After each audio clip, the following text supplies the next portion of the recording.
So far we've looked at one of the three things that we said that we would look at.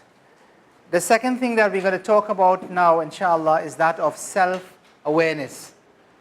Does anybody here know what self-awareness is? What do you think self-awareness is about? Anybody? Yeah? Know where you are. Knowing where you are, yeah? Knowing where you come from, where you are, and where you go. So knowing where you are, where did you come from, and where you are going to. Is that it? Yeah? Okay. What else? Basically what he said. Okay, all right. I would want to link it back to similar to the concept you mentioned in mindset. Yeah. Which is where you understand what your qualities are. Right. Understanding more about yourself. Yes. Yeah. A deep understanding of your attributes and what you're capable of, your capacity. Right. And your capacity. Okay? Yeah. You're more conscious of what you do, what you say, everything that you're about. Yeah. Yeah. Yeah. That's all good. That includes your strengths and weaknesses. Your strengths and your weaknesses. Yeah. Okay.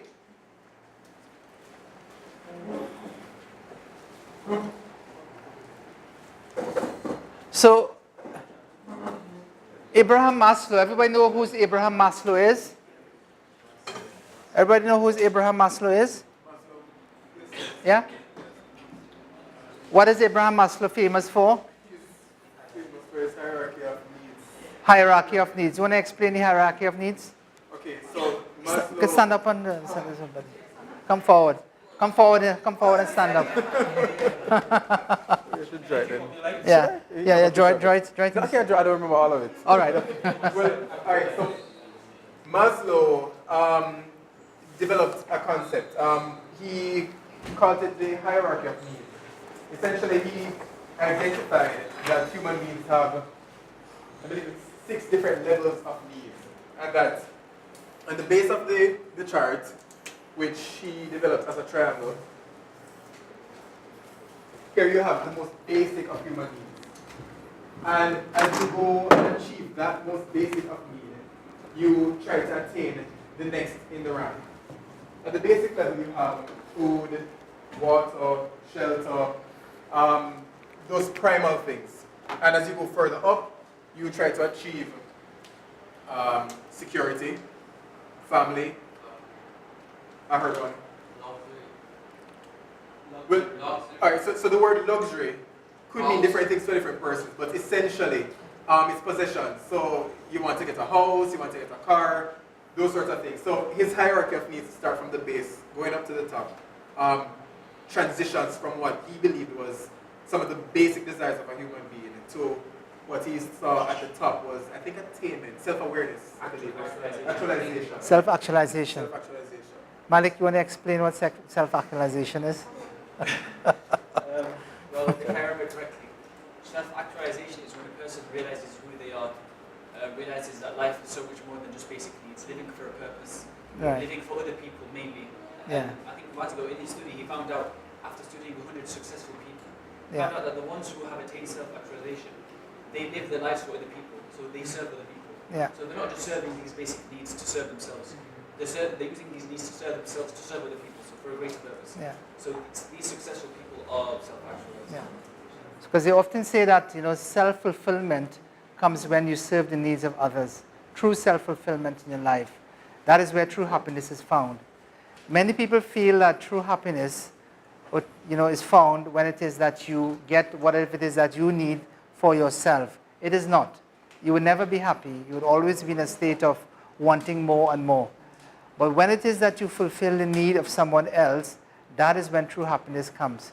If somebody comes at your door and you're able to do something for them, and you're able to help them in some way, then you can, when you sleep at night, you will have a comfortable night's sleep. Yeah. I'll just add as well that one of the important features of the hierarchy is that he postulates that you don't try to attain the next step in the hierarchy without attaining the one previous. So unless you achieve the most basic, food, water, and so on, you have no cares for what comes after that, which would be the possessions and the cares for what you said. So human beings always try to, it's gradual. It's a stepping stone that you take. So you get a foundation first, and then you move to the next rung. And until you get that rung, you have no cares for what's above. But that's what he hopes that we would be like. And this is all theoretical. Yeah, theoretical. But this is where we can actually change what he's thinking about.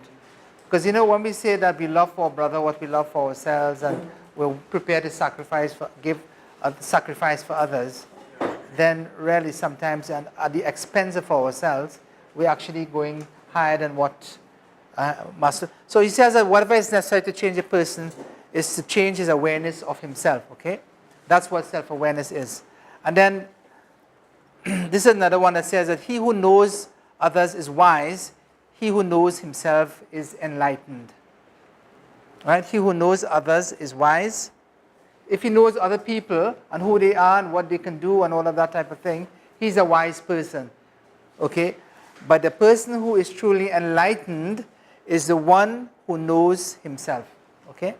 And then, this is another one from Stanford Graduate School. It says that self-awareness has been rated as the most important capability for leaders to develop. Out of all the different capabilities that are essential for leadership, self-awareness is the most important one. And they've ranked all of these capabilities that leaders ought to develop. So what is self-awareness? Well, anybody knows Daniel Goleman? He's written quite a number of books on social intelligence, on emotional intelligence. Okay? So Daniel Goleman, his studies are very well known, and that's where a lot of the work on emotional intelligence comes from, Daniel Goleman. He says that self-awareness is knowing one's internal states, preferences, resources, and institutions. And so self-awareness is having a clear insight of your own personality, including your strengths, your weaknesses, your thoughts, your values, your beliefs, your motivation, and your emotions. And what happens often is that people, when they're not aware of themselves, they become blind to what is happening to them. So you see, others may be laughing about them, okay? They may be in a room and others seem to be respecting them or showing them all sorts of things. But as soon as he turns his back, they're all between themselves saying all sorts of different things. So people, they often say people are stupid, they are sometimes, but rarely, people know, sometimes it could be even with children. You think you can outsmart children by giving them some pacifying them, by giving them something to eat or something to drink or a toy to play with. But this may not necessarily be the case, okay? So self-awareness is about identifying personal idiosyncrasy. Give me an example for personal idiosyncrasy. Anybody? Huh? Just some little quirks that you may have. Yeah, it could be something. Some says, and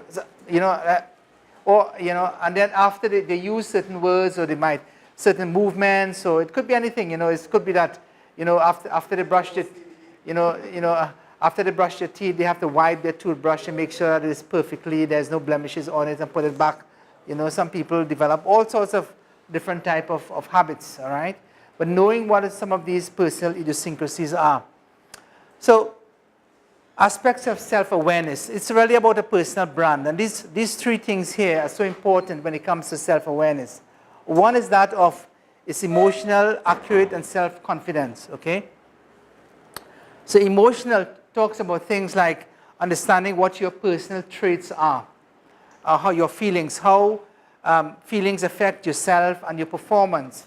It could be that you might be someone who is very sensitive.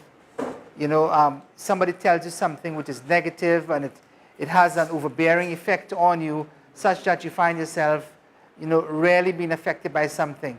Now the person who is saying it, they're saying it as they would say to anybody else. And it doesn't seem to have that effect. But when they're saying it to you, then you feel as though you feel very personal about it, you take it at heart, and all sorts of things happen. And then a sort of crisis starts going through in your mind. If it is that you know that this is the way that you are, okay, if it is that you know that this is the way that you are, then you can do things to be able to prevent that. It could be that you know that some form of negative, this person might be a negative influence on me. So maybe what I need to do is to try and perhaps maybe not meet that person as often as I would like, or meet that person, but when there is a group and there is other discussions taking place, you can do different things, but it's about being able to understand yourself. And being able to, and when you begin to understand yourself, then you would see, we were looking at Bill Clinton. You know Bill Clinton, good old Bill, right? Good old Bill. During the days of Monica, Bill and the Monica days, right? So if you go back, I mean, you can do this for yourself. You go back and go on YouTube and look at some of the interviews when Bill Clinton was being interviewed about his relationship with Monica Lewinsky. And you would notice that one of the things that they do is that it's almost as if he bites his teeth. Because and these are particular type of things, but he was doing it deliberately. He was doing it deliberately, almost with a straight face. He knew what was coming. He knew that a storm was coming. So he had to prepare himself. He knew that he could have fallen apart. And he had to prepare himself for what it is coming. So these are little things that you can see. But you can see it. If you're trained, you can see exactly